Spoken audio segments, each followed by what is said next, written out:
There we go. These webinars are hosted quarterly with the support from the U.S. Department of Energy and led by NARUC CPI.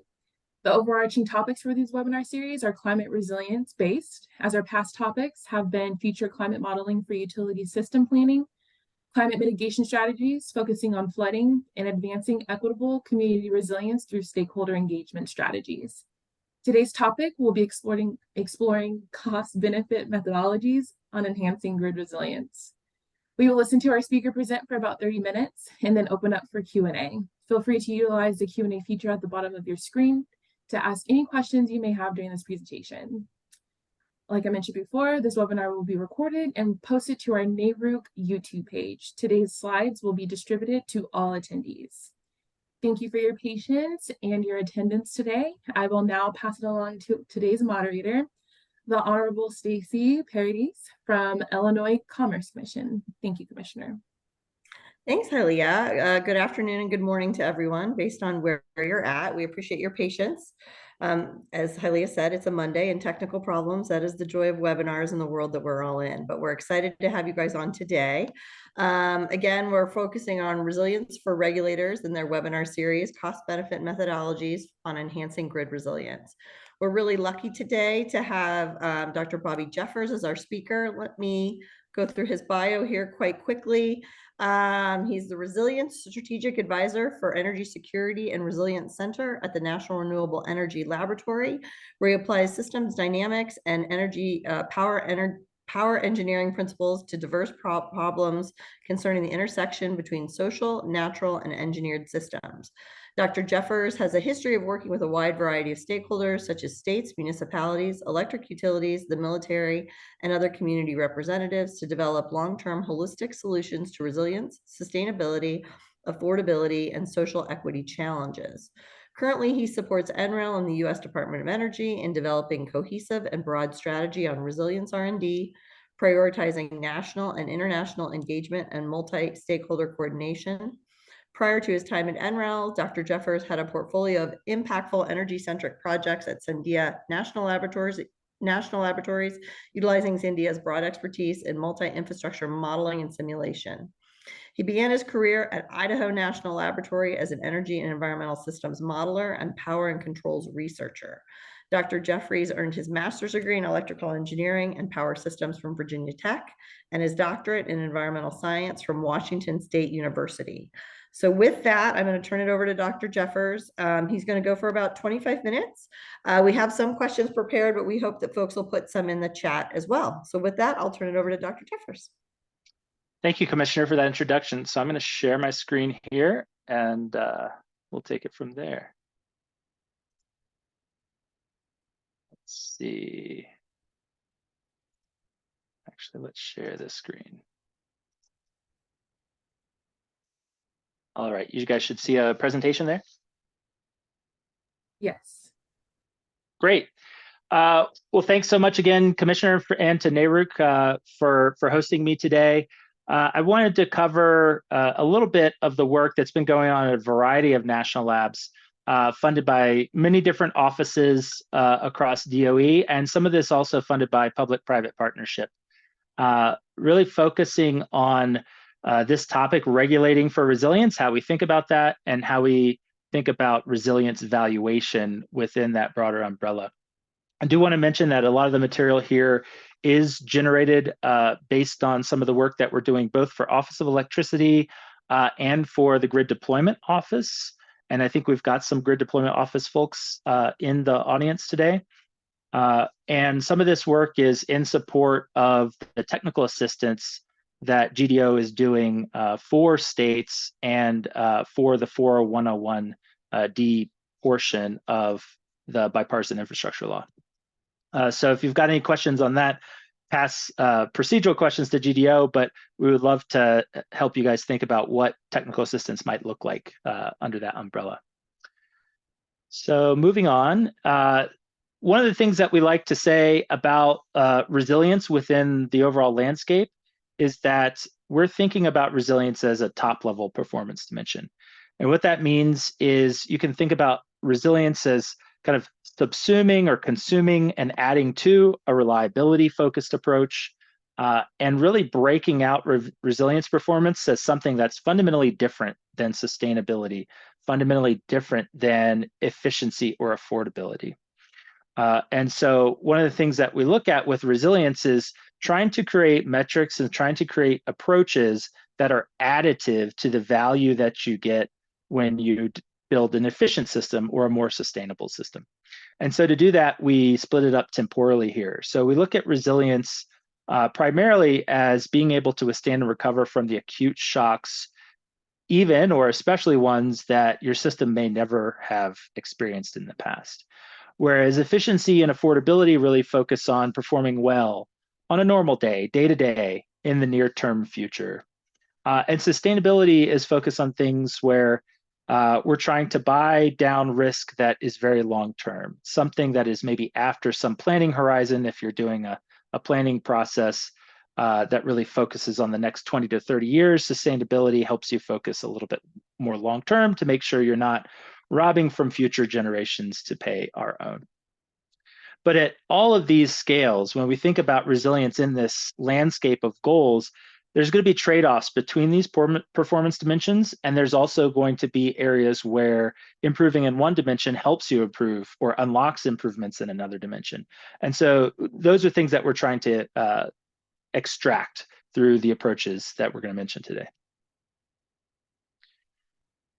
It's always helpful. I know a lot of folks ask me, what's your vision for resilience R&D over the next 5 years at a place like NREL or across DOE? And one of the things that I say is, my vision is that one day we won't have to start with a definition of resilience slide. But I don't think we're there yet, especially in what we're seeing from a lot of the responses and a lot of the conversations that we're having with communities, with city governments, with commissions and state energy offices and governors' offices, and of course with industry and utilities, is that the definition does differ.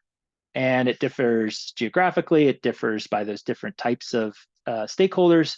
But one of the big differences that we see on resilience that really isn't covered in that PPD 21 definition that we like to use is the difference between acute shocks, being resilient to acute shocks versus being resilient to chronic stresses. And especially the more you get into a community landscape, the more the definition of resilience starts to include more of those chronic stressors.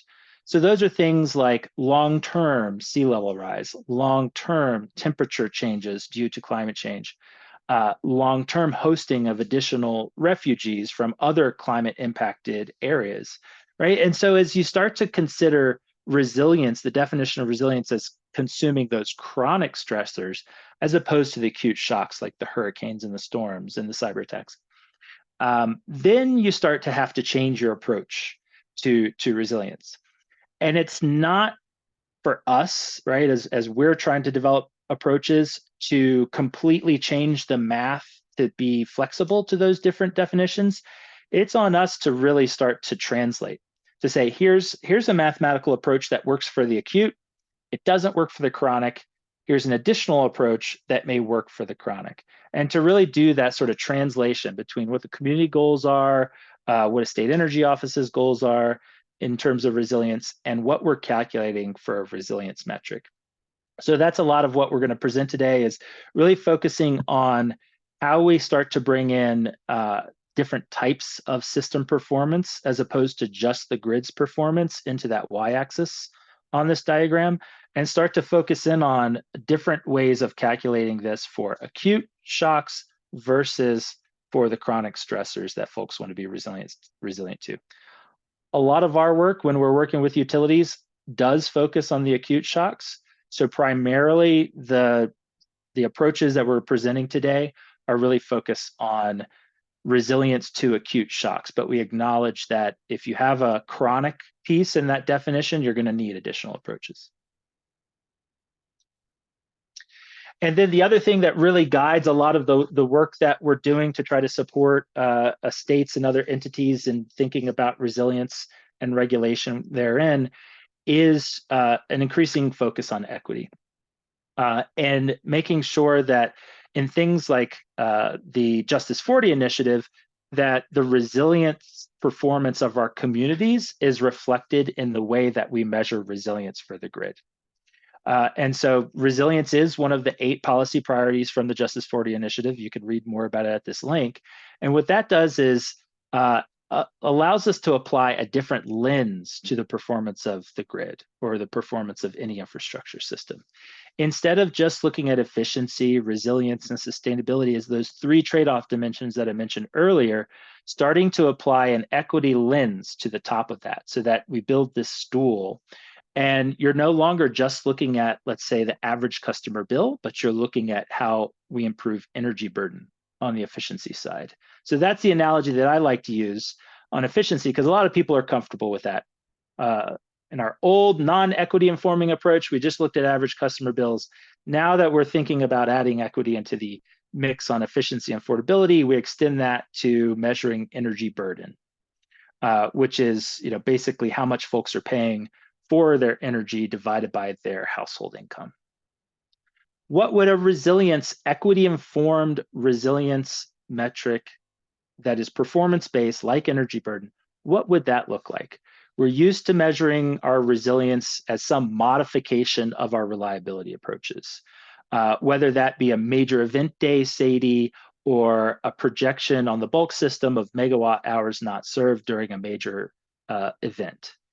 Right? What are we thinking about in terms of applying an equity lens to that resilience conversation? So that's, again, part of what guides what we're going to present today. Similar to sustainability, I'm not going to cover the equity lens on sustainability metrics, but there's also similar conversations happening in that domain. And then one of the things that really, I think, supports the way we look at regulating for resilience or supporting regulatory decision-making for resilience is thinking about what moves this histogram. What types of decisions, if it's a plan, if it's an investment, what types of decisions really start to move the shape of this histogram, and what aren't we looking when we look at this histogram? So first of all, what moves the shape of this histogram? This is basically a customer minutes interrupted histogram for a real utility somewhere out there in the world. The colors are different cause codes for that utility. And I've filtered this out. It goes out to 200,000 customer minutes interrupted. I filtered this out down to just 2,000 so you could see the meat of this distribution. 2 things in the particular state that really affect the shape of this. One, allowance for not reporting momentaries. So momentary outages in this state are outages lasting less than 5 minutes. So that's part of the reason that you see a short bar over here to the left, but there's other reasons as well. It always takes some amount of time to roll a truck. It always takes some amount of time to do a switching operation, that sort of thing.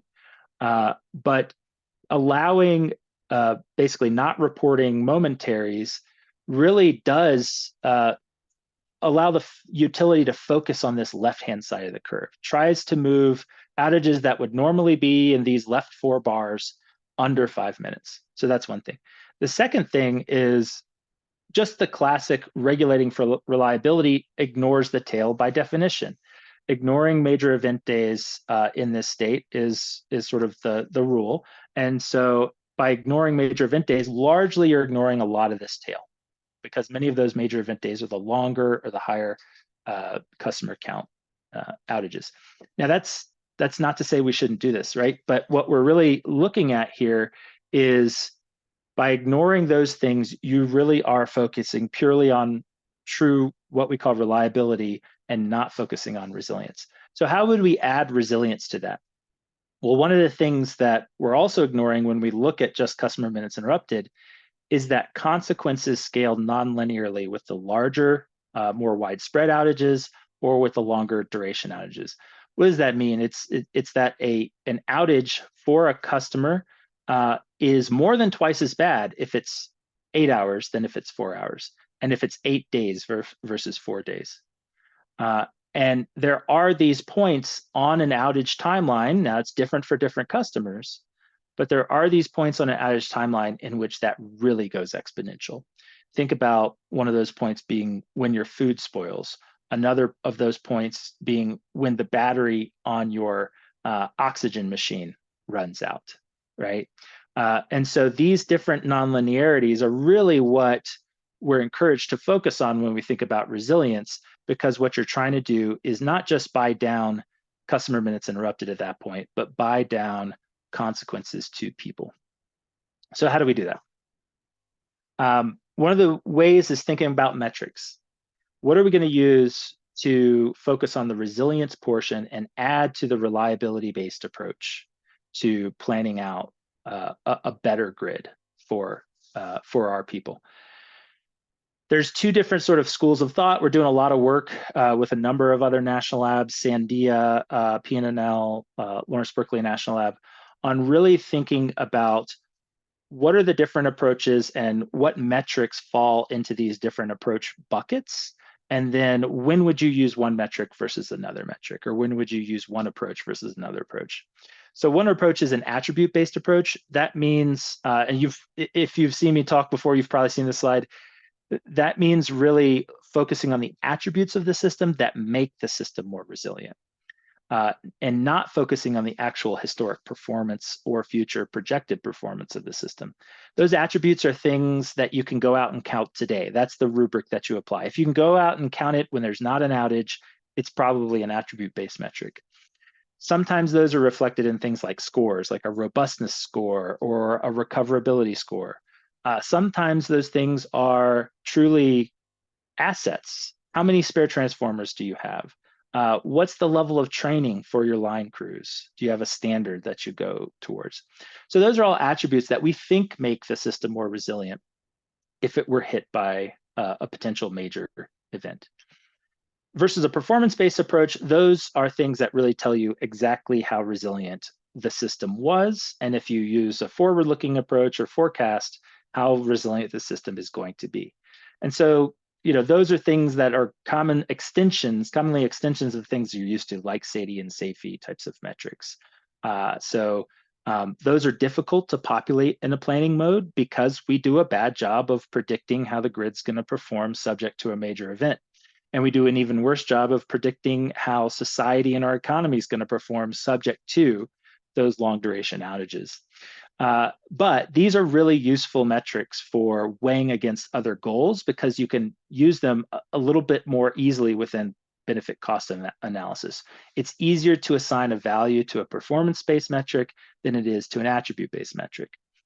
So this is kind of where we are, and I'm going to talk about a couple of performance-based approaches, and we'll start to have a discussion, I hope, about how to get those things ready for the types of decision-making that you need to do.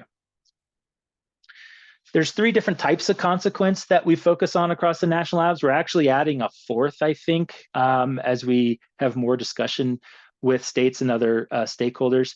But the three that we focused on in the past were metrics that define the performance of society in terms of consequence, metrics that look at the consequence to the economy, and then metrics that look at the consequence to national security.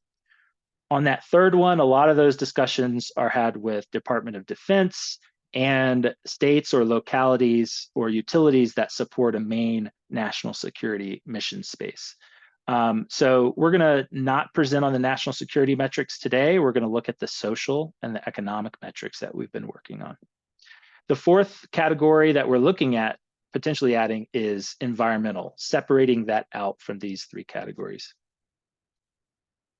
So on the social, one of the approaches that we're using is extending an approach that's commonly used to look at the chronic injustices that society experiences and transfer that over to the acute. So bring the capabilities framework that was developed through different iterations from SIN and Nussbaum in the early 2000s and bring that into an approach that focuses on what do people lose when they lose power. So what are the main capabilities that are crucial for social performance, for your well-being, your human well-being, that you lose when you don't have power? And those are things like clean water, food, the ability to maintain good hygiene, those sorts of things. We wrote a paper on this with some collaborators at University of Buffalo. Encourage you guys to check that out.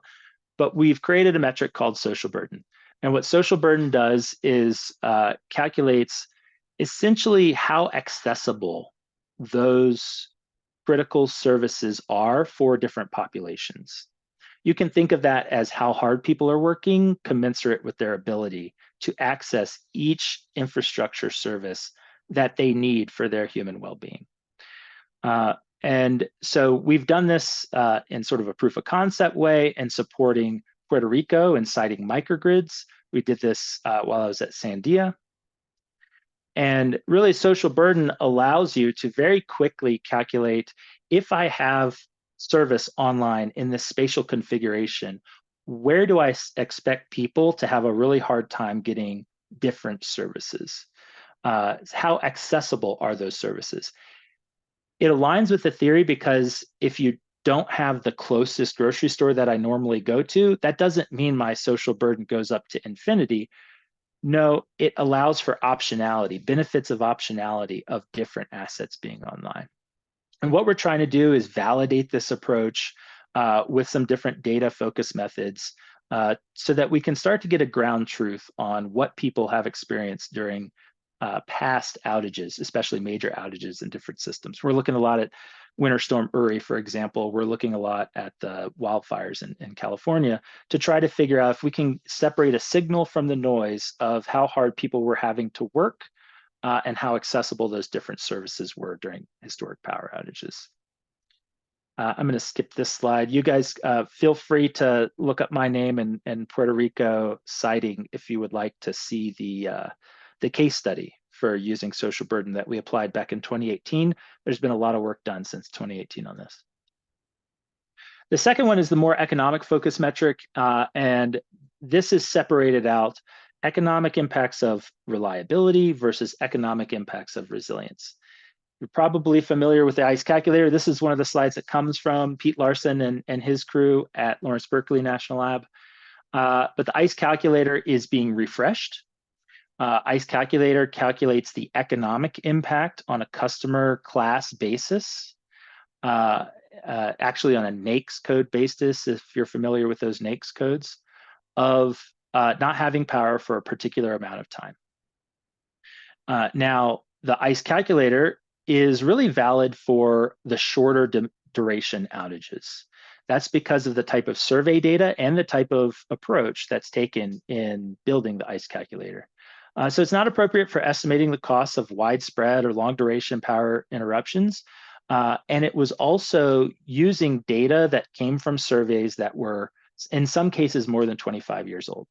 So Berkeley has, through sort of a public-private partnership, started to extend the ICE calculator with new surveys and started to update this. We're calling it ICE Calculator 2.0. So we're very excited about that. The second one is really thinking about those higher consequence, that nonlinearity in consequence, and seeing if we can reflect that with another calculator, which they're going to be calling POET, Power Outage Economics Tool. And so this is something that they've done right now in a proof of concept mode with ComEd. And it's really allowing you to take more of a hybrid approach where, yes, you're relying on some survey data, but also you're relying on some models that we think will reflect the economic behaviors, the supply and demand dynamics during those longer duration outages. It's extremely state-of-the-art. It's not using the historic input-output based approach. It's using more of a dynamic approach, a supply and demand balancing approach there. And so we're very excited about being able to validate this calculation of longer duration economic consequence. So, and I'll say something about the difference between an economic metric and a social metric and how you think about trade-offs between those two types of dimensions, consequence dimensions, because I think it's very important for our equity goals here. But just a couple ways in which we're thinking about potentially applying these various metrics, and also baby steps towards maybe some simpler metrics that you can calculate right now today with your utilities. So this comes from a paper that we wrote with Synapse Energy Economics. And this was part of a paper series that was funded through the Grid Modernization Lab Consortium at DOE. And that paper series was focused on regulating for resilience. This particular paper is focused on the metrics. What metrics might we use to sort of simplify something like social burden? So we thought about almost redefining major event days into a number of categories, major event days and then resilience event days that are even more extreme than what you calculate today as a major event day.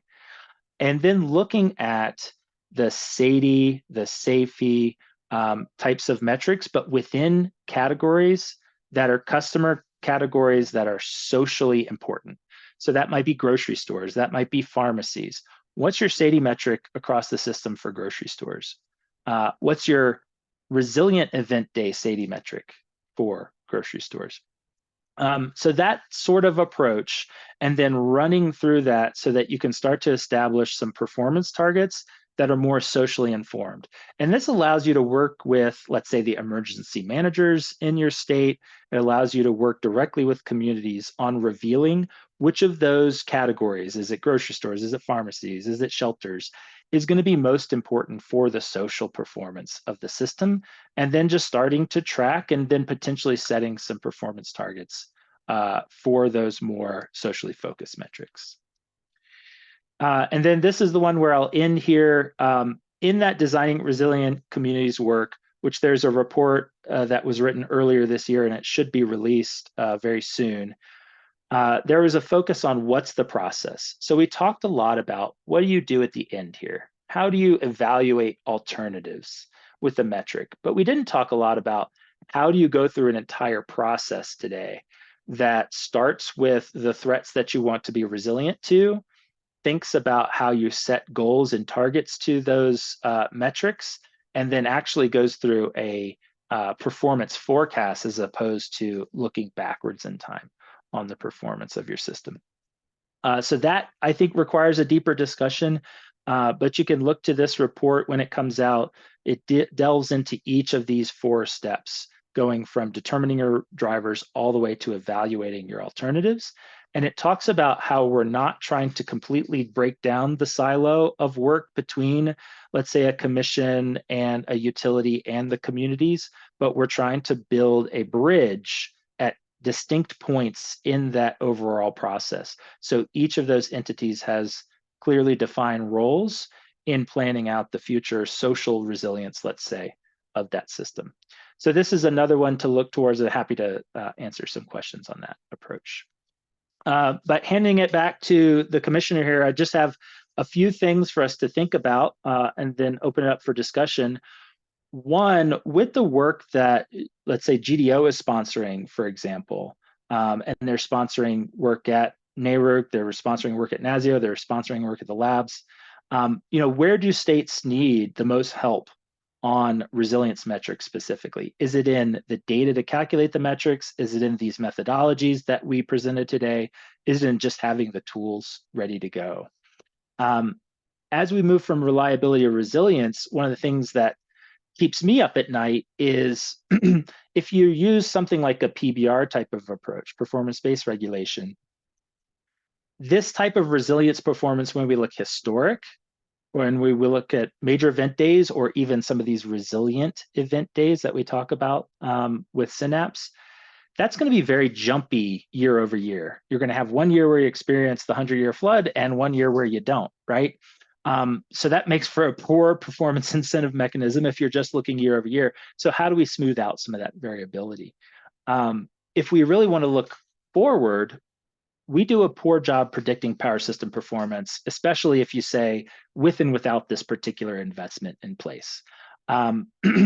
What would we do to maybe, and we didn't finish this thought here, but combine maybe an attribute-based approach with a performance-based approach?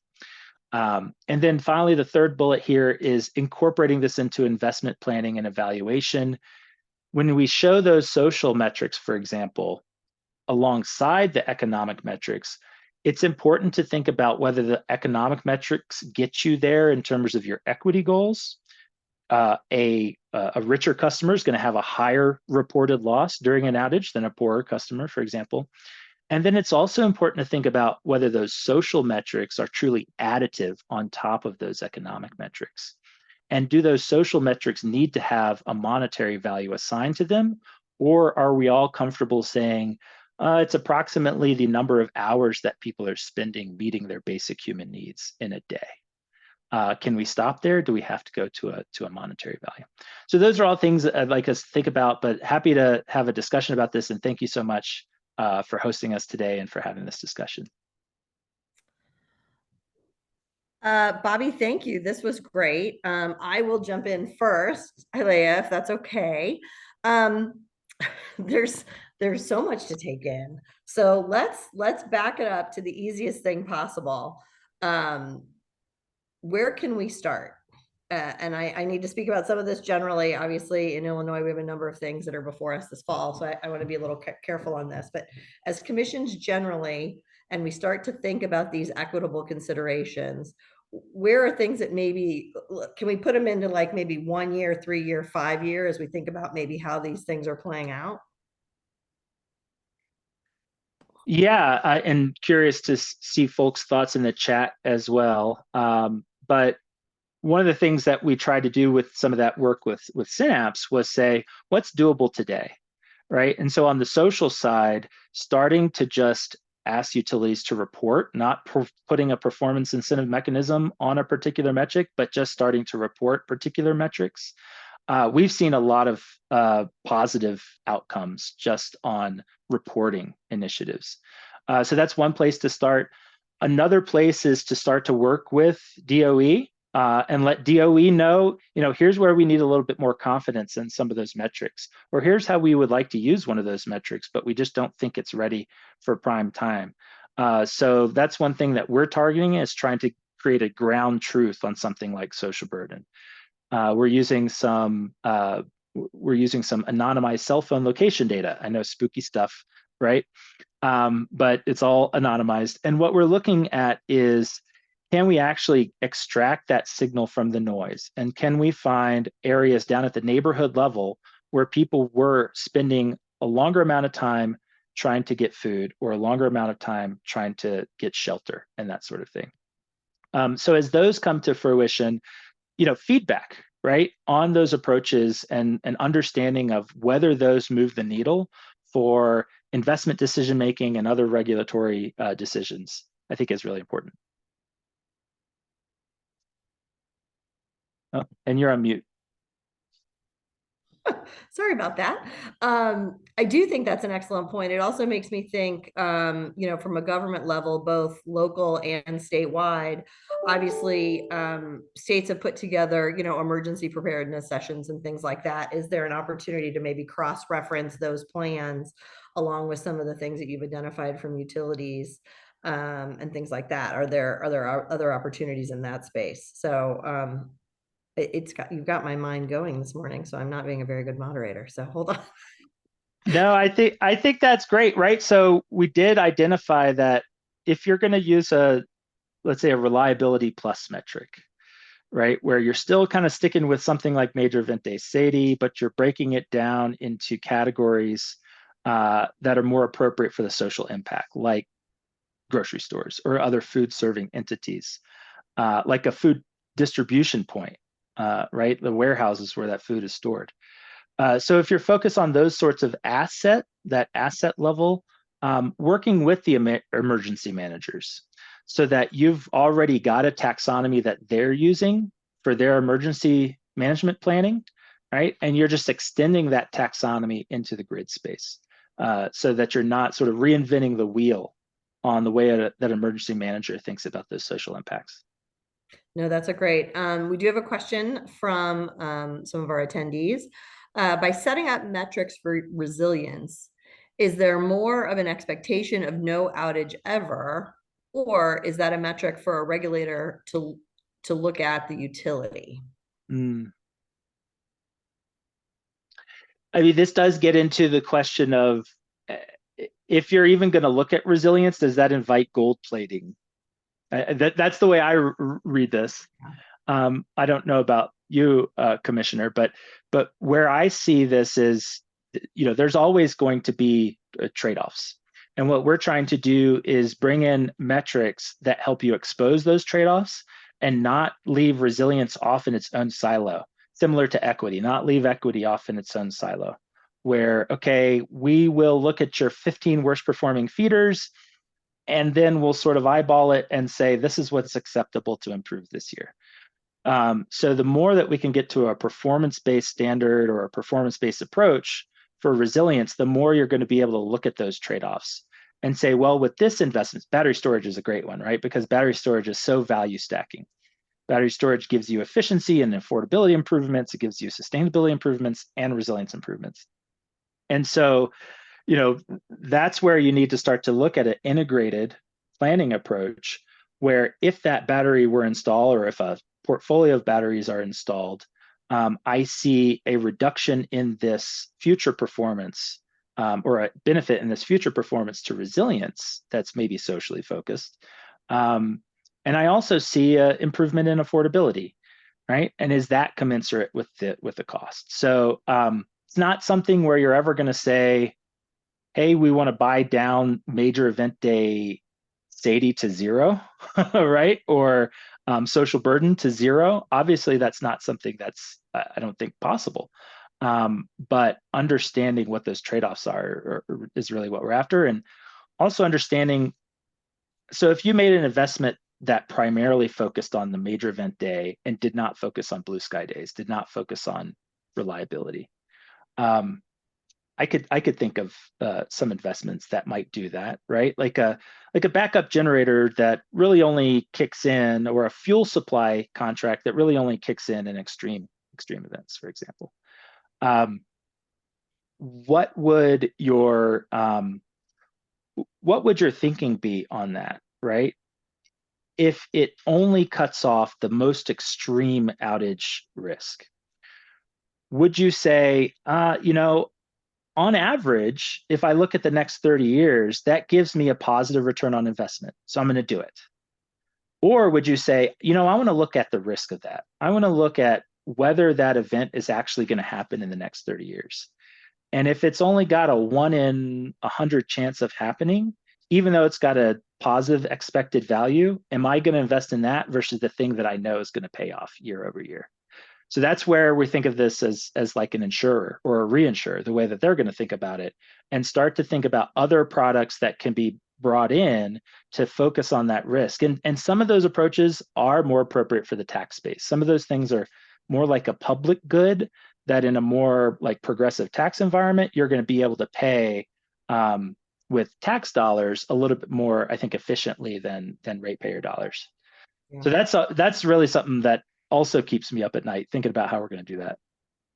Yeah, no. Let me transition a little bit, and you kind of got on this at your last comment.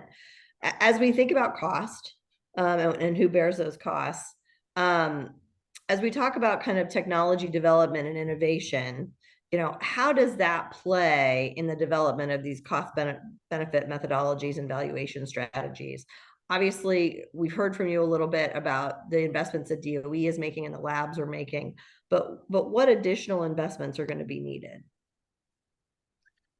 Specific to technology, Commissioner? Yeah. So one of the things that we're really focused on is an ability to just have a good historic baseline performance on a lot of these metrics. And so, if you've got a good outage management system, that's great. If you really understand well the cause codes that go into that outage management system and you're applying them in a consistent manner year over year, that's even better. Because what we're trying to do is take data like that outage management system level of data, and think about putting that in a big soup and saying, okay, this utility over here experienced an event that looks a lot like this utility over here, except for they had this slight difference. Maybe this utility had more undergrounding, or this utility had a flisser system. And so starting to put that, let's say, into a AI type of approach, machine learning type of approach, where we can really start to prove that this investment is going to have this reduction in social consequences and economic consequences. But to do that, you need really good historic outage baseline data that's based on good outage management system data. So that's like an easy thing, right? Starting to bring in the AMI. So if you start to bring in AMI data, can you start to be a little bit more exact about where those consequences are felt? So can you start to look at, okay, this customer over here had a backup system and are at a higher socioeconomic status than this customer over here. That's something you can't do with Azure Management System data very well today, right? So starting to merge that AMI data with your Azure Management System data and get that little bit more granular approach where you're able to reflect the true consequence across all those different customer classes. There's still some things that you won't know just with that approach. So then bringing in this anonymized cell phone location data, we're really interested in doing that because then you can tell, was the customer even home? What types of customers tend to leave home during major events? And what types of customers need to stay somewhere in the service territory or in the jurisdiction, right? So those sort of combinations of planning and monitoring technologies, and then you bring in what technologies are coming down in terms of grid edge technologies, grid control technologies, and those sorts of things, advanced conductor technologies, all very exciting stuff. That then you need to think about, okay, how do I bring this into that cost benefit framework? So some of the models and tools I think are still not there on a mechanistic standpoint. Those are things that we would love feedback on because we're working on those tools, to be able to say, hey, I've put a battery here, I've put a control system that works with my AMI and tells electric vehicles to stop charging or to start charging at these times, right? I've put in all these different control systems. How do they affect my resilience performance during an outage? And those tools are still very nascent, both on the bulk system side as well as the distribution side. So I mentioned the AI-based approaches. I think those are a good stopgap. We still need some more work to validate those approaches. But those more mechanistic approaches, I think we could use a lot of feedback on.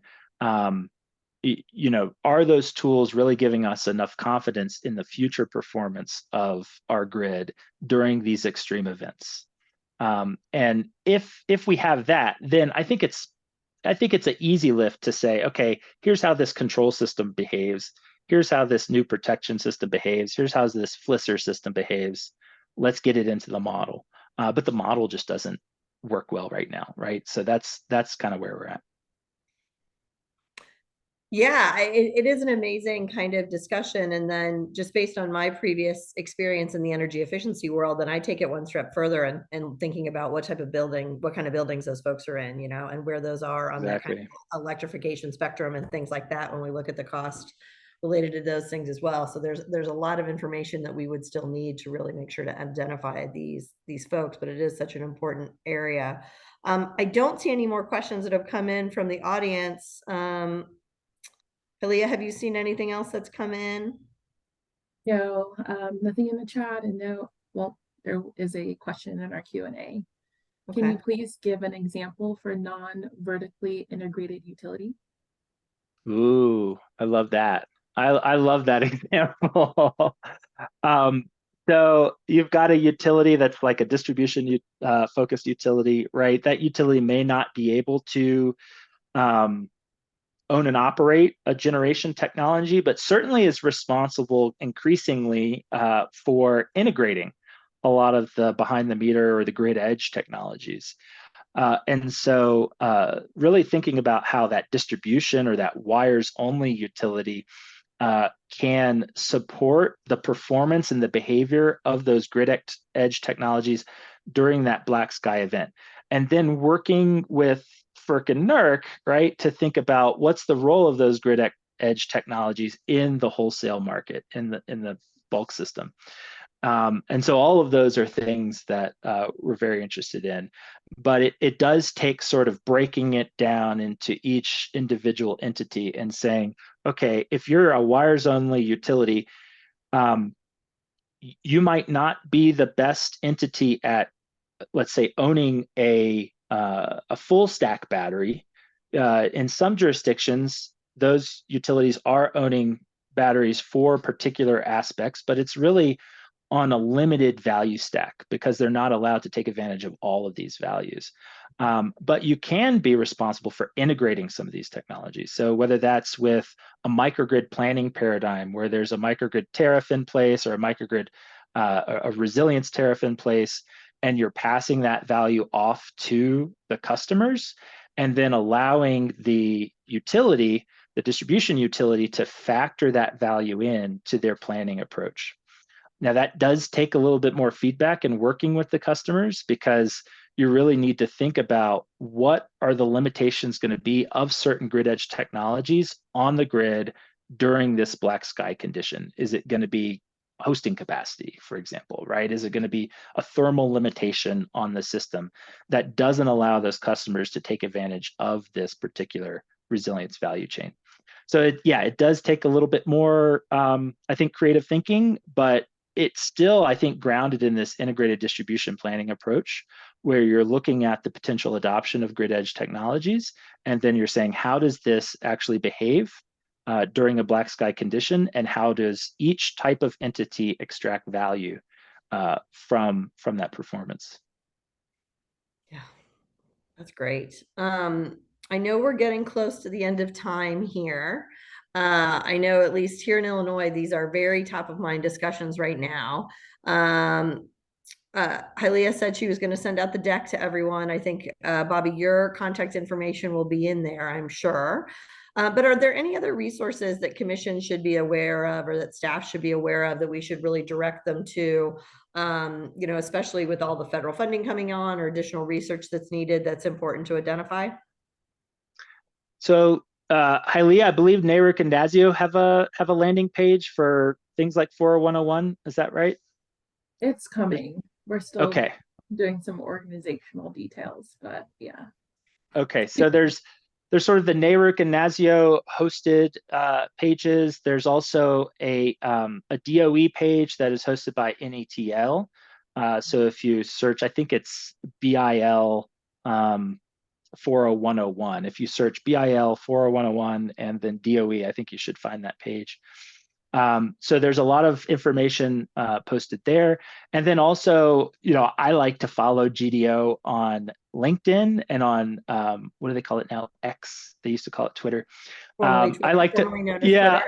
So I like to follow the Grid Deployment Office. I think I get really good up-to-date notices and when they put out a new guidance document, for instance. So GDO just put out a guidance document on metrics for 40101D, for example.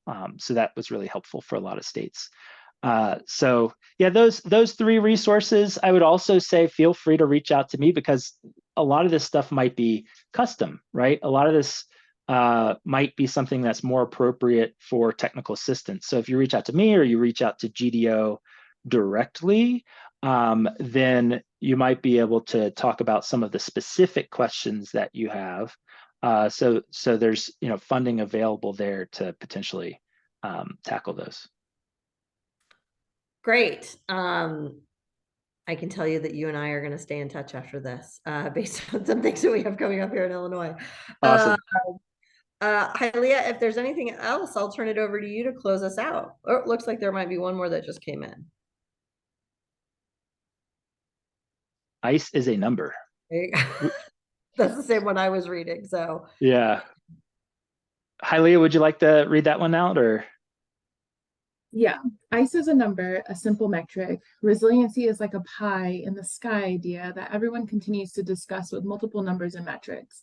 Will there ever be a calculator for resiliency? EPA's EJ screen is pretty useful for resiliency metrics for ESG.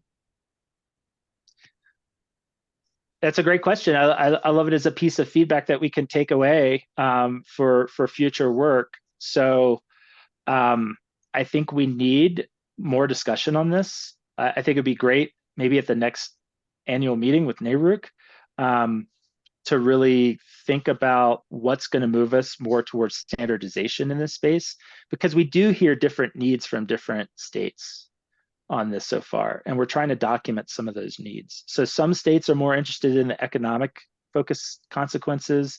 Other states are interested in stopping at an infrastructure type of metric, like a major event day SAIDI. Other states are interested in the social metrics and combining it with equity-focused approaches. Other states want all of the above type of approach. Other states want an attribute-based approach where they're not going performance-based and they're trying to just put out a survey or fill in a survey that looks at the attributes for the system. So I think we need to sort of like put all that together and get a lot more feedback from the states on what they see as the right approach for them before we develop this calculator. But that said, yes, ICE calculator is a thing. POET, we think, is going to be a thing. Social burden calculator should be a thing.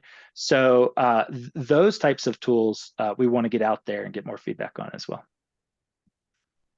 Okay, it looks like, oh, did you see that one? There's another question that came in too.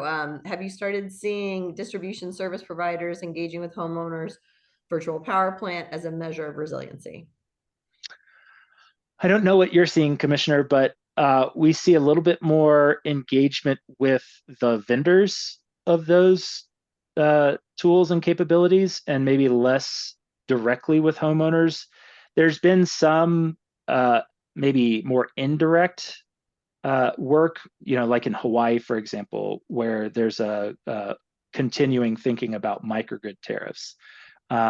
So does that business model work for different types of customers?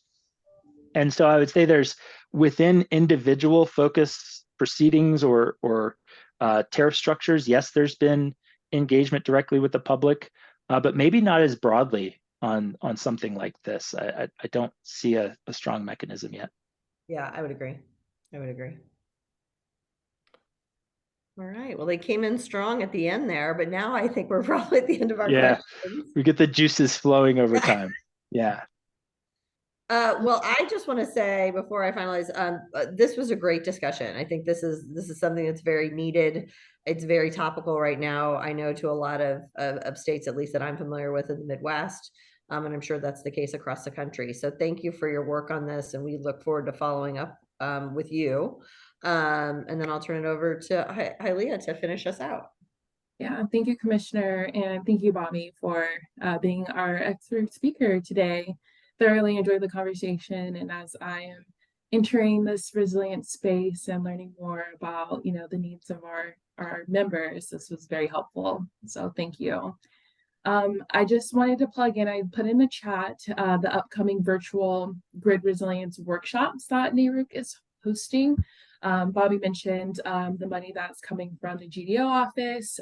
We are producing with our contracted consultant a needs assessment, a technical needs assessment to understand our members' challenges and how we can address them. So we have 3 upcoming virtual workshops coming up, including one on Wednesday at noon, next Friday, and Friday, October 6th. So feel free to look at the description and register if it is of interest in you. Thank you all again for your attendance for our Resilience for Regulators webinar, and I will distribute slides and also, I think, give a link, if not a link or a indication that it's been uploaded to our YouTube page. Thank you all again and have a great day. Thanks. Thanks, y'all.